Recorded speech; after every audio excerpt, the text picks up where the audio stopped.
Good evening student, मैं Bhadauria sir और Kuldeep classes पे आपका स्वागत है। आज हमारी संविधान की दूसरी क्लास है। इसमें हम 1773 के बाद एक 81 का हो गया था, उसके बाद के जो एक्ट है वो हम इसमें आज पढ़ेंगे। ठीक है, तो दो एक्ट पर चर्चा हमारी हो चुकी है। आज हमारा तीसरा एक्ट है, उसको देखेंगे उसमें क्या प्रावधान है। तो 1781 के एक्ट के बाद 1784 में आपका एक नया एक्ट आया, जैसे हमने कहा पिट्स इंडिया एक्ट। अगर हम इस एक्ट के प्रावधानों की बात करेंगे तो सबसे पहले तो उस समय प्रधानमंत्री कौन है, तो ब्रिटिश प्रधानमंत्री हैं हम आपके विलियम पिट्स। ठीक है, इन्होंने कंपनी पर अपना अधिकार बढ़ाने के लिए, क्योंकि कंपनी फिर भी कहीं ना कहीं उस हद तक काम नहीं कर रही थी जिस प्रकार से काम उनको दिया गया था, तो कंपनी पर अपना और अधिकार बढ़ाने के लिए ब्रिटिश की महारानी ने एक नया एक्ट पारित किया, पिट्स इंडिया एक्ट 1784। इसके प्रावधान क्या क्या है, तो सबसे पहला प्रावधान है भारत में दोहरे शासन की शुरुआत ही, यानी द्वैध शासन। एक ईस्ट इंडिया कंपनी और दूसरा ब्रिटेन की महारानी। द्वैध शासन के आधार पर अब भारत में शासन किया जाएगा। कैसे है, तो सबसे पहले व्यापारिक कार्यों के लिए बोर्ड ऑफ डायरेक्टर्स और राजनीतिक कार्यों के लिए बोर्ड ऑफ कंट्रोल, ये दो संस्थाओं का निर्माण किया गया। यानी कि अभी तक ईस्ट इंडिया कंपनी ही राजस्व का काम कर रही है और वही कंपनी व्यापार का काम कर रही है। इसीलिए अब ब्रिटेन की महारानी ने कहा कि अब हम ईस्ट इंडिया कंपनी के कामों को बांट देते हैं। एक संस्था केवल व्यापार का काम देखेगी और एक संस्था हमारा भारत में राजनीति किस प्रकार से करनी है वो काम देखेगी। इसलिए व्यापारिक काम के लिए क्या किया गया है, बोर्ड ऑफ डायरेक्टर्स, ये केवल ईस्ट इंडिया कंपनी का व्यापार देखेंगे। वही भारत में राजनीति किस प्रकार से करनी है, भारत में सरकार कैसे चलानी है, उसके लिए हमने नियुक्ति की बोर्ड ऑफ कंट्रोल की। ये बोर्ड ऑफ कंट्रोल सीधे महारानी को रिपोर्ट करेगा। बोर्ड ऑफ कंट्रोल सीधे ही महारानी को रिपोर्ट करेगा कि भारत में चल क्या रहा है। ठीक है, तो इसलिए दो संस्थाएं, इसीलिए नाम दिया गया दोहरा शासन। एक बोर्ड ऑफ कंट्रोल, दूसरा board of directors. Board of directors व्यापार का काम देखेंगे और बोर्ड ऑफ कंट्रोल राजनीतिक मामलों की स्थापना की गई।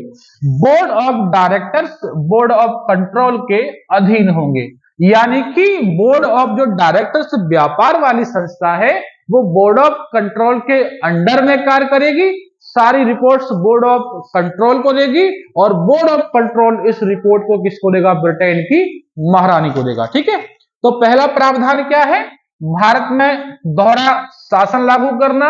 दोहरे शासन में क्या क्या है, बोर्ड ऑफ डायरेक्टर्स व्यापारिक मामलों के लिए और बोर्ड ऑफ कंट्रोल राजनीतिक मामलों के लिए। ठीक है, बोर्ड ऑफ डायरेक्टर्स किसके अधीन होंगे, बोर्ड ऑफ कंट्रोल के अधीन होंगे, बोर्ड ऑफ कंट्रोल के अधीन। यानी कि जितनी भी रिपोर्ट्स बोर्ड ऑफ डायरेक्टर्स की होंगी वो किसको देनी पड़ेंगी, बोर्ड ऑफ कंट्रोल को देनी पड़ेंगी।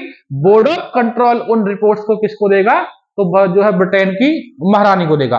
ठीक है, यानी कि बोर्ड ऑफ जो कंट्रोल है वो डायरेक्ट ब्रिटेन की महारानी के अधीन होगा, सारी रिपोर्ट ब्रिटेन की महारानी को देगा और बोर्ड ऑफ डायरेक्टर्स अपनी रिपोर्ट किसको देगा, बोर्ड ऑफ कंट्रोल को देगा। इस प्रकार से हमने पहली बार द्वैध शासन की स्थापना की। ठीक है, इसके बाद अगला है हमारा बोर्ड ऑफ कंट्रोल। कर्मचारियों की नियुक्ति जो है वो इंग्लैंड की महारानी करेंगी। यानी कि जो बोर्ड ऑफ कंट्रोल है उसमें केवल और केवल ब्रिटेन की महारानी के विश्वास पात्र लोग होंगे, जो डायरेक्ट ब्रिटेन की महारानी को क्या करेंगे, रिपोर्ट करेंगे। इसीलिए उनकी नियुक्ति के संबंध में केवल और केवल अधिकार किसको है, ब्रिटेन की महारानी को। जैसे आप वर्तमान में देखेंगे ब्रिटिश पार्लियामेंट तो दो प्रकार की है, एक जो है लॉर्ड ऑफ हाउस है, एक है लॉर्ड ऑफ जो है हाउस ऑफ कॉमन। यानी कि जो लॉर्ड ऑफ हाउस जो ब्रिटेन की महारानी वाला है वहां पर सांसदों को केवल ब्रिटेन की महारानी नियुक्त कर सकती है। जैसे भारत में राज्यसभा है, भारत में राज्यसभा में जो 12 मेंबर हैं वो राष्ट्रपति के द्वारा चुने जाते हैं, जिन्हें मनोनयन कहा जाता है। उसी प्रकार का मनोनयन जो है इंग्लैंड में है, जैसे हाउस ऑफ लॉर्ड कहा जाता है, वहां पर सारे सांसद जो है ब्रिटेन की महारानी के द्वारा। वही चीज यहाँ पर है, जो बोर्ड ऑफ कंट्रोल है जिसे आप हाउस ऑफ लॉर्ड कह सकते हैं, यहाँ पर सारे कर्मचारी ब्रिटेन की महारानी के द्वारा ही क्या होते हैं, नियुक्त होते हैं। ठीक है, इसलिए ब्रिटेन की महारानी नियुक्त करेंगे, इसीलिए वो क्या होंगे, ब्रिटेन की महारानी के प्रति विश्वास पात्र होंगे और उनको डायरेक्ट रिपोर्ट करेंगे। ठीक है, इसके बाद अगला जो हमारा प्रावधान है वो क्या है, कंपनी के व्यापारिक अधिकारों को 20 साल के लिए बढ़ा दिया गया। यानी कि जब ईस्ट इंडिया कंपनी भारत में आई थी तो ईस्ट इंडिया कंपनी भारत में व्यापार करने आई थी और व्यापार पत्र जो है कुछ कुछ वर्षों के लिए लेकर आई थी। वो वार्षिक जो है वो खत्म हो रहा था, इसीलिए ईस्ट इंडिया कंपनी के व्यापार का जो लेटर है उसे हमने 20 सालों के लिए क्या कर दिया और आगे बढ़ा दिया, है ना, क्या कर दिया और आगे जो है उसको बढ़ा दिया। तो कंपनी के व्यापार के अधिकारों को 20 सालों के लिए बढ़ा दिया। इसके अलावा कंपनी के प्रशासनिक कार्य एवं संगठन में सुधार करने के लिए जो एक्ट लाया गया था, यानी कंपनी के जो प्रशासनिक कार्य है, जहां पर जो समस्या आ रही थी प्रशासनिक कार्यों में, उसके लिए इस एक्ट की जो है हाँ, ये हमारा अगला एक्ट है 1793 का चार्टर एक्ट। इस एक्ट में क्या प्रावधान है, तो सबसे पहला प्रावधान ये है कि कंपनी के व्यापार को 20 सालों के लिए बढ़ा दिया, कि क्या कर दिया, 20 सालों के लिए और बढ़ा दिया। साथ में जो प्रशासनिक समस्या बोर्ड ऑफ कंट्रोल और बोर्ड ऑफ डायरेक्टर के मध्य आ रही थी उसको सुधार करने के लिए इस एक्ट को जो लाया गया था। इसमें और क्या है, तो नियंत्रक मंडल यानी कि जो बोर्ड ऑफ कंट्रोल है, उस बोर्ड ऑफ कंट्रोल के सभी मेंबर्स का जो वेतन है वो कौन देगा, भारतीय राजस्व के तहत दिया जाएगा। ठीक है, यानी कि जो बोर्ड ऑफ कंट्रोल है उसको वेतन अब कौन देगा, भारतीय राजस्व देगा। अभी तक बोर्ड ऑफ कंट्रोल की सैलरी कहां से आ रही थी, ब्रिटेन से आ रही थी। अब यह प्रावधान किया गया कि बोर्ड ऑफ कंट्रोल भारत में कार्य कर रहा है तो इसलिए इसका वेतन भी कौन देगा, भारत देगा। ठीक है, इसके अलावा अगला प्रावधान क्या है, ब्रिटिश भारतीय क्षेत्र में लिखित कानून द्वारा प्रशासन की स्थापना की गई। सबसे महत्वपूर्ण पॉइंट है यही वाला, कई बार क्वेश्चन पूछा गया एग्जाम में कि ब्रिटिश भारतीय क्षेत्र में लिखित कानून की व्यवस्था किस एक्ट से आई है, तो 1793 का चार्टर एक्ट। यहीं से कहीं ना कहीं ऐसा माना जाता है कि भारत में लिखित संविधान की शुरुआत हुई। ठीक है, तो यहां पर क्या क्या प्रावधान है 1793 के चार्टर एक्ट में, पहला क्या है, कंपनी के व्यापार को 20 सालों के लिए बढ़ा दिया गया। दूसरा क्या है, कंपनी के प्रशासनिक कार्य एवं संगठन में सुधार करने के लिए, यानी कि जो समस्या बोर्ड ऑफ कंट्रोल और बोर्ड ऑफ डायरेक्टर्स में आ रही थी वो। और तीसरा है हमारा नियंत्रक मंडल के सदस्यों का वेतन भारतीय राजस्व से दिए जाने का प्रावधान, यानी कि जो बोर्ड ऑफ कंट्रोल है उसका जो वेतन है वो कहां से दिया जाएगा, भारतीय राजस्व से दिया जाएगा। इसके अलावा क्या है, तो ब्रिटिश भारतीय क्षेत्र में लिखित कानून द्वारा प्रशासन की व्यवस्था, यानी कि पहली बार लिखित कानून की व्यवस्था आप कहां देखेंगे, 1793 के चार्टर एक्ट में देखेंगे। ठीक है, इसके बाद अगला है हमारा चार्टर एक्ट 1813। ये भी एक महत्वपूर्ण एक्ट है और यहां से भी बहुत सारे क्वेश्चंस बनते हैं। ठीक है, सबसे पहला क्वेश्चन आप देखेंगे तो कंपनी के व्यापार एकाधिकार समाप्त कर दिए। क्या कर दिया है, कंपनी का व्यापार एकाधिकार। अभी तक ब्रिटेन की किसी भी कंपनी को भारत में व्यापार करने का अधिकार नहीं है ईस्ट इंडिया कंपनी के अलावा। पहली बार क्या हुआ कि पहली बार यह प्रावधान किया गया है कि अब केवल ईस्ट इंडिया कंपनी ही भारत में व्यापार नहीं करेगी, इसके अलावा और भी कंपनियां जो ब्रिटेन से आएंगे भारत में व्यापार कर सकती हैं। इसीलिए डायरेक्ट क्वेश्चन आपके एग्जाम में बनेगा, किस एक्ट के द्वारा भारत में व्यापार के एकाधिकार को समाप्त किया गया, तो 1813 का चार्टर एक्ट, जिसके तहत भारत में व्यापार के एकाधिकार को समाप्त कर दिया। अगला है हमारा समस्त ब्रिटिश नागरिकों के लिए भारत का व्यापार खोल दिया, यानी कि जो चीज यहां पर कहीं थी उसी को और विस्तार में कर दिया कि अब भारत जो है ब्रिटेन का कोई भी नागरिक भारत में व्यापार कर सकता है। ठीक है, यानी कि 1600 से लेकर 1813 तक ब्रिटेन की ईस्ट इंडिया कंपनी का भारत पर एक छत्र राज था व्यापार के लिए। यानी कि ब्रिटेन से 1600 से लेकर 1813 तक केवल एक ही कंपनी आई थी, वो कौन सी है? East India company. ये एक्ट क्या कह रहा है कि अब हम सबके लिए व्यापार खोल रहे हैं। अब ब्रिटेन की कोई भी कंपनी, ब्रिटेन का कोई भी नागरिक भारत में जाके व्यापार कर सकता है। ठीक है, दो प्रावधान हो गए। तीसरा क्या है? चाय और चीन के साथ व्यापार का एकाधिकार बना रहा। यानी कि अगर भारत में जो चाय का व्यापार है वो केवल कौन करेगा? वो केवल ईस्ट इंडिया कंपनी करेगी। बाकी व्यापार सबके लिए ओपन कर दिया, चाय केवल ईस्ट इंडिया कंपनी ही व्यापार करेगी। चाय और चीन, यानी चीन के साथ जो व्यापार करती थी वो व्यापार एकाधिकार ईस्ट इंडिया कंपनी के पास ही रहेगा, और भारत में चाय का व्यापार एकाधिकार। ठीक है, बात समझ में आ रही है? चाय भारत में व्यापार एकाधिकार और चीन में व्यापार एकाधिकार, ये दोनों किसके पास है? ईस्ट इंडिया कंपनी के पास है। ठीक है, इसके बाद भारत में शिक्षा व्यवस्था, भारत में शिक्षा व्यवस्था पहली बार प्रतिवर्ष 1 लाख रुपए, यानी कि इसी एक्ट के तहत ये प्रावधान किया गया कि भारत में हम शिक्षा व्यवस्था को मजबूत करेंगे और शिक्षा व्यवस्था के आधार पर हम भारत में 1 लाख रुपए क्या है खर्च करेंगे, ताकि भारत में हमें शिक्षित लोग मिल सकें। लॉर्ड मैकाले तो यहां तक कहता था कि हम भारत में इस प्रकार की व्यवस्था बनाएंगे कि हमें जो है काली चमड़ी से ही गोरे लोग मिल जाएं। यानी कि हम भारत में इस प्रकार की शिक्षा व्यवस्था बनाएंगे कि हमको भारत के अंदर ही वो काली चमड़ी के लोग शिक्षित मिल जाए जो ब्रिटेन के लिए कार्य करें, है ना। अभी तक क्या है कि ईस्ट इंडिया कंपनी के लिए लोग कहां से आ रहे हैं? ब्रिटेन से आ रहे हैं। अब मैकाले ये चाहता था कि हम भारत के अंदर ही वो लोग प्रोड्यूस करें जो ब्रिटिश कंपनी के लिए काम करें। इसीलिए शिक्षा व्यवस्था पर पहली बार 1 लाख रुपए प्रतिवर्ष खर्च करने की बात जो है वो कही गई है। इसके बाद अगला जो हमारा प्रावधान है ईसाई मिशनरीज का, यानी कि भारत में अभी तक जो है ब्रिटिश कंपनी या ब्रिटेन की महारानी ने किसी भी ईसाई मिशनरीज को व्यापार करने की अनुमति, जो है मिशनरीज को भारत में धर्म प्रचार करने की अनुमति नहीं दी है।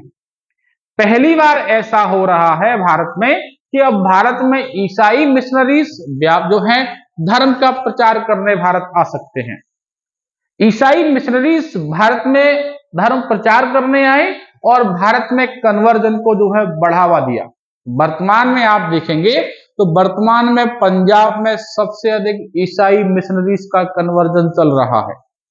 नॉर्थ ईस्ट में चले जाइए आपको सबसे अधिक कन्वर्जन ईसाई में मिलेगा। केरल में चले जाइए वहां भी आपको कन्वर्जन मिलेगा। ईसाई मिशनरीज ने वहां पर सबसे अधिक टारगेट रखा जहां पर गरीब और कमजोर वर्ग के लोग हैं, उनको जो है किसी प्रकार की प्रलोभन दिए होंगे और उन प्रलोभन के आधार पर उस क्षेत्र को जो क्या है कन्वर्ट कर दिया। वर्तमान में पंजाब में आप देखेंगे तो बहुत ज्यादा कन्वर्जन जो है ईसाई मिशनरीज का चल रहा है। यही मोटिव लेकर ईसाई मिशनरीज 1813 के एक्ट के तहत कहां आ रहे हैं? भारत में आ रहे हैं। इसलिए कई बार क्वेश्चन बन गया कि भारत में पहली बार ईसाई मिशनरीज धर्म प्रचार के लिए कब आ रहे हैं? तो 1813 के एक्ट के तहत। ठीक है, इसके बाद कंपनी के अधिकार पत्र को 20 वर्षों के लिए बढ़ा दिया, यानी कंपनी का व्यापार अधिकार तो जो है एकाधिकार तो समाप्त किया, लेकिन 20 वर्षों तक कंपनी और व्यापार कर सकती है। ठीक है, यानी कि अब कंपनी व्यापार एकाधिकार पर नहीं रहेगी, लेकिन 20 सालों तक भारत में व्यापार और कर सकती है। तो ये है हमारा 1813 का चार्टर एक्ट। क्या क्या प्रावधान है? सबसे पहले कंपनी का व्यापार एकाधिकार समाप्त कर दिया। इसके बाद समस्त ब्रिटिश नागरिकों के लिए भारत का व्यापार खोल दिया। तीसरा पॉइंट क्या है? चाय और चीन का व्यापार एकाधिकार बना रहेगा। भारत में चाय और चीन में जो है ईस्ट इंडिया कंपनी का व्यापार एकाधिकार वही रहेगा। इसके बाद क्या है? भारतीय शिक्षा व्यवस्था पर पहली बार 1 लाख रुपए खर्च किए जाएंगे।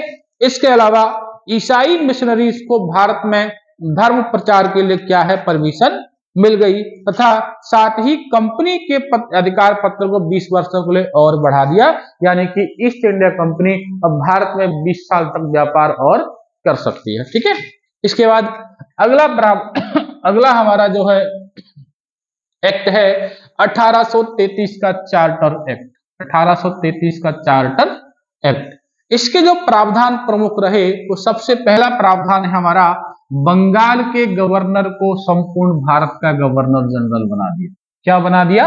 बंगाल के गवर्नर जनरल को संपूर्ण भारत का गवर्नर जनरल। यानी कि अभी तक गवर्नर जनरल केवल बंगाल तक ही था, अब कहां तक हो गया है? संपूर्ण भारत का गवर्नर जनरल बन गया है। ठीक है। इसके बाद दूसरा प्रावधान है Lord William Bentinck. Lord William Bentinck Bharat के पहले गवर्नर जनरल जो है वो बने। ठीक है। यहां से कई बार क्वेश्चन, ये दोनों ही पॉइंटों से क्वेश्चन पूछा गया है। पहला क्वेश्चन बनता है कि किस एक्ट के द्वारा बंगाल के गवर्नर जनरल को भारत का गवर्नर जनरल बनाया गया? तो 1833 का एक्ट। दूसरा क्वेश्चन बनेगा कि भारत का पहला गवर्नर जनरल कौन था? Lord William Bentinck. बंगाल का अंतिम गवर्नर जनरल कौन था? Lord William Bentinck. भारत का पहला गवर्नर जनरल कौन है? Lord William Bentinck. 3 पॉइंट है, तीनों पॉइंट से क्वेश्चंस बनते हैं। ठीक है। इसके बाद अगला है ईस्ट इंडिया कंपनी के व्यापारिक एकाधिकार को पूर्णतः क्या कर दिया? समाप्त कर दिया, है ना। ईस्ट इंडिया कंपनी के व्यापारिक एकाधिकार को पूर्णतः समाप्त कर दिया, यानी कि जो भी कंडीशंस चाय को लेकर बची रह गई थी उसको भी समाप्त कर दिया। यानी कि अब फुल मार्केट जो है ईस्ट इंडिया कंपनी के अलावा बाकी ब्रिटिश नागरिकों के लिए छोड़ दिया गया। अभी तक क्या था कि चाय के लिए बचा हुआ था, लेकिन इस एक्ट के द्वारा चाय वाला व्यापार का एकाधिकार भी क्या है? समाप्त कर दिया गया। ठीक है। इसके बाद क्या है? अब कंपनी केवल प्रशासनिक व राजनीतिक दायित्व देखेगी। यानी कि व्यापारिक एकाधिकार के अलावा अब कंपनी क्या देखेगी? प्रशासनिक और राजनीतिक अधिकार जो है वो देखेगी। ठीक है। इसके बाद लॉर्ड मैकाले की अध्यक्षता में प्रथम विधि आयोग बनाया गया। कई बार क्वेश्चन पूछा गया है कि प्रथम विधि आयोग किस एक्ट के तहत आया? तो 1833 के चार्टर एक्ट के तहत। अध्यक्ष कौन था? तो लॉर्ड मैकाले। जैसा मैंने अभी बताया था कि लॉर्ड मैकाले चाहता था कि हम भारत के अंदर से ही शिक्षित लोगों को ब्रिटिश इंडिया के लिए खड़े करें, जो उनके लिए काम कर सके। ठीक है। इसके बाद अगला है हमारा दास प्रथा को लेकर। भारत में जो दास प्रथा थी, दास प्रथा का मतलब था कि हम बाजार से गुलाम को खरीदें या बाजार से दास को खरीदें और जीवन पर्यंत वो हमारे लिए दासता का कार्य करता रहे बिना किसी वेतन के। जब किसी व्यक्ति को मजदूर बनाया जाता है और वो बिना वेतन के कार्य करता है तो उसे दास कहा जाता है। भारत में ये परंपरा बहुत लंबी चली आ रही है। गुलाम बनाने की या दास बनाने की परंपरा भारत में मिडाइवल हिस्ट्री से है। बलबन की बात करें, बलबन को हमने ग्वालियर के जो है बलबन को इल्तुतमिश ने कहां से खरीदा है? ग्वालियर के बाजार से। मलिक काफूर गुजरात से खरीदा गया। यानी दास प्रथा जो है हमारे यहाँ पुरानी परंपरा है, उसी को जो है लॉर्ड विलियम बेंटिक क्या कर रहे हैं? समाप्त कर रहे हैं। तो भारत में दास प्रथा को विधि विरुद्ध जो है घोषित किया गया और इसके उन्मूलन की बात अगर आएगी तो 1833 में लॉर्ड एलन बरो ने इसे पूर्ण रूप से जो क्या कर दिया? उन्मूलन कर दिया। दो चीजें हैं, भारत में दास प्रथा को विधि विरुद्ध किसने घोषित किया? Lord William Bentinck. इसका पूर्ण रूप से उन्मूलन कौन कर रहा है? लॉर्ड एलन बरो कर रहा है। ठीक है। इसके बाद अगला जो प्रावधान है वो क्या है हमारा? भारत में ब्रिटिश राज के दौरान संविधान निर्माण के प्रथम साक्ष्य। यानी कि इस एक्ट के द्वारा ये समझा गया कि ये भारत में संविधान निर्माण का प्रथम क्या है? साक्ष्य है। ठीक है। तो ये है हमारे 1833 के चार्टर एक्ट। बंगाल का governor general Lord William Bentinck, व्यापार एकाधिकार की पूर्णतः समाप्ति, उसके बाद विधि आयोग और दास प्रथा का उन्मूलन। ठीक है। इसके बाद हमारा अगला जो एक्ट है वो है 1853 का चार्टर एक्ट। कौन सा एक्ट है? 1853 का चार्टर एक्ट। इसमें किस प्रकार के प्रावधान हैं? तो पहला हमारा जो प्रावधान है वो है इस अधिनियम के द्वारा विधायी कार्यों और प्रशासनिक कार्यों को अलग करना। यानी विधायी कार्य अलग होंगे और प्रशासनिक कार्य अलग, यानी लेजिस्लेटिव कार्य अलग होंगे और प्रशासनिक कार्य अलग होंगे। ठीक है। इसके बाद भारत में जो परिषद थी, ये विधान परिषद थी, जिसे आज वर्तमान में संसद कहते हैं। तो विधान परिषद में क्या हो गया, सदस्यों की संख्या बढ़ा दी गई। ठीक है, तो भारत के परिषद में सदस्यों की संख्या बढ़कर कितनी हो गई, 12 हो गई। पहले 6 के समथिंग थी, अब कितनी कर दी गई है, 12 कर दी गई है। पहला काम क्या है, विधायी कार्य अलग, प्रशासनिक कार्य अलग, साथ ही भारत की जो परिषद है उसमें मेंबर की संख्या क्या कर दी गई है, बढ़ा दी गई है। इसके बाद भारत में प्रतियोगिता परीक्षा की शुरुआत, वर्तमान में जिसे आप आईएएस कहते हैं, ये आईएएस पहले आईसीएस हुआ करता था। क्या हुआ करता था, आईसीएस। और इस आईसीएस की परीक्षा लंदन में होती थी। अगर किसी भारतीय को आईसीएस की परीक्षा देनी है, उसको लंदन जाना पड़ेगा, वहां पर परीक्षा देनी पड़ेगी, पास होना पड़ेगा, वहां पर ट्रेनिंग करनी पड़ेगी, उसके बाद आप आईसीएस अधिकारी बनकर भारत आ सकते हैं। भारतीयों ने मांग की कि भाई भारत के लिए भी इस प्रकार की व्यवस्था की जाए, इसीलिए इस एक्ट के द्वारा पहली बार भारतीय भी आईसीएस परीक्षा को क्या कर सकते हैं, दे सकते हैं। इससे पहले भारतीयों के लिए ये परीक्षा नहीं थी, इस एक्ट के द्वारा भारतीयों के लिए भी इस परीक्षा को खोला गया। ठीक है, इसके बाद अगला, तो ये तो हमारा क्या था, ब्रिटिश जो है ईस्ट इंडिया कंपनी के अधीन प्रमुख एक्ट थे। अब जो इसके बाद हम पढ़ेंगे वो है ब्रिटिश क्राउन के अधीन संवैधानिक विकास। यानी अभी तक जितने भी एक्ट आपने देखे थे, ये सारे एक्ट ईस्ट इंडिया कंपनी के विकास क्रम में थे। इसके बाद हम जो एक्ट पढ़ेंगे वो पढ़ेंगे ब्रिटिश क्राउन के तहत जो है एक्ट। ठीक है, तो ब्रिटिश क्राउन के तहत जो एक्ट हैं वो कैसे आए, क्यों आए, उसके पीछे एक कहानी है। आप 1857 का जो रेवोल्यूशन देखेंगे, उस कारण से ब्रिटिश सरकार ने ईस्ट इंडिया कंपनी की कुछ कमियों को उजागर किया और उन कमियों के उजागर करने के बाद ईस्ट इंडिया कंपनी से कहा कि अब आप साइडलाइन हो जाओ, अब हम भारत पर सीधे क्या करेंगे, नियंत्रण करेंगे। ये एक्ट लाने के पीछे कारण क्या है, तो हम 1848 में लेकर चलते हैं। लॉर्ड डलहौजी नियुक्त होकर आ रहा है, उसने काम तो अच्छे किए, रेल जो है रेल का विकास किया, पीडब्ल्यूडी का विकास किया, लेकिन एक नीति उसकी गलत रही। वो नीति थी जो है हड़प नीति। हड़प नीति के तहत उसने क्या किया कि जो राजा जिनकी खुद की संतानें नहीं है, वो अब ब्रिटिश सरकार के अधीन हो जाएंगे, ईस्ट इंडिया कंपनी के अधीन हो जाएंगे, जिसके कारण से कहीं ना कहीं भारत में द्वेष फैला। उधर उसी समय ब्रिटिश कंपनियों के अंदर जो भारतीय सैनिक थे, उनको चर्बी लगे कारतूस दिए गए। देखिए, किसी भी क्रांति के पीछे बहुत सारे कारण होते हैं। राजनीतिक कारण अलग होते हैं, आर्थिक कारण अलग होते हैं, सामाजिक कारण अलग होते हैं, धार्मिक कारण अलग होते हैं, तात्कालिक कारण अलग होते हैं। बाकी के कारण तो वर्षों से चले आ रहे हैं, लेकिन तात्कालिक कारण में क्या हुआ कि चर्बी लगे कारतूस जब राइफल के लिए लाए गए, उन पर हिंदू और मुसलमान मुंह से काटकर उनको चर्बी वाले लगे कारतूस को राइफल में लगा के चलाते थे, जहां पर धर्म भ्रष्ट होने की संभावना क्या है, बहुत ज्यादा बड़ी हुई थी। तो उस घटना के कारण मंगल पांडे का नाम आएगा और वहीं से भारत में 1857 रेवोल्यूशन की क्या है, शुरुआत तो है मानी जाती है। ये क्रांति भले ही असफल रही हो, लेकिन फिर भी इस क्रांति ने अंग्रेजों की नींव हिला दी। आप एक कविता पढ़ी होगी आपने, चमक उठी सन 57 की वह तलवार पुरानी थी, बूढ़े भारत में आई फिर से नई जवानी थी, बुंदेले हर बोलों के मुंह हमने सुनी कहानी थी, खूब लड़ी मर्दानी वह तो झांसी वाली रानी थी। यानी कि इस प्रकार से योद्धाओं ने युद्ध किया कि ब्रिटिश सरकार की नींव हिल गई।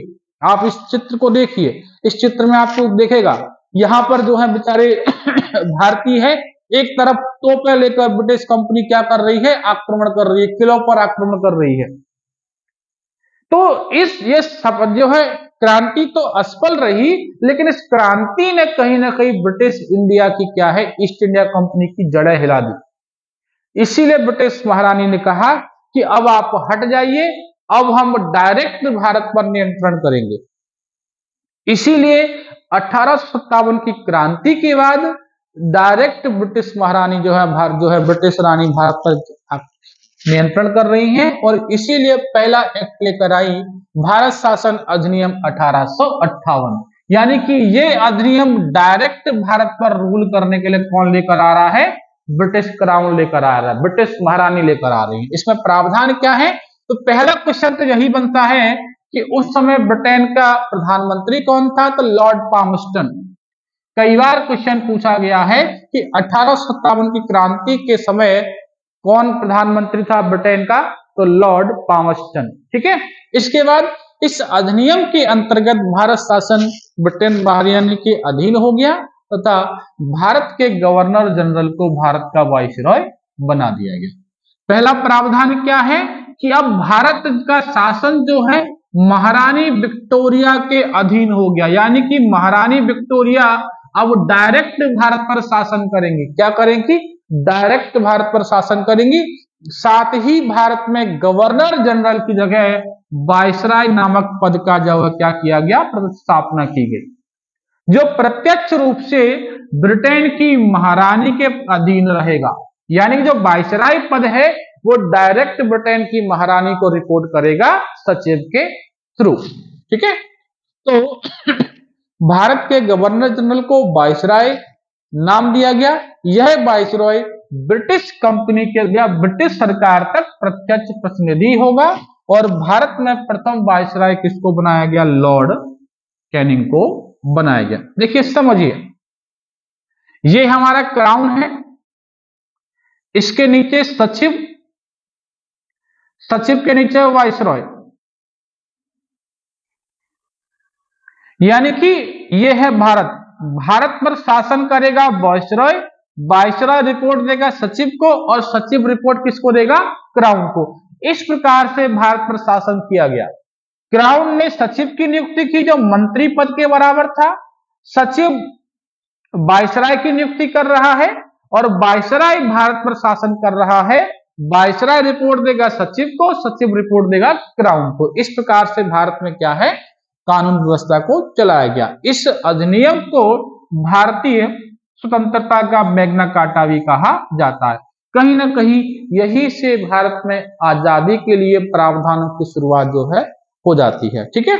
इसके बाद कोड ऑफ डायरेक्टर्स और बोर्ड ऑफ कंट्रोल को समाप्त कर दिया, क्योंकि ईस्ट इंडिया कंपनी को ही समाप्त कर दिया भारत में, तो ये दोनों ही संस्थाएं तो समाप्त हो ही जाएंगे। ठीक है। इसके बाद अन्य प्रावधान क्या क्या है वो देख लेते हैं।